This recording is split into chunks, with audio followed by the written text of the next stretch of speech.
In this guide, I will be showing you guys how to update Roblox on PC and laptop. Let's get started. First thing you want to do is navigate to Microsoft Store.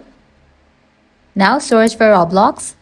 After Roblox option appears, click on it.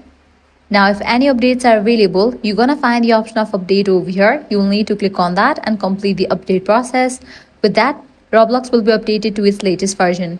Next thing you can do is completely delete Roblox from your device and reinstall it. To do that, launch settings, go to the option apps, navigate to the option installed apps, find Roblox, click on three dots, select uninstall and confirm it.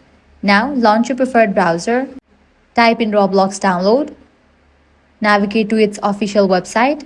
Now click on this option of download Windows app. Complete the download as well as installation process.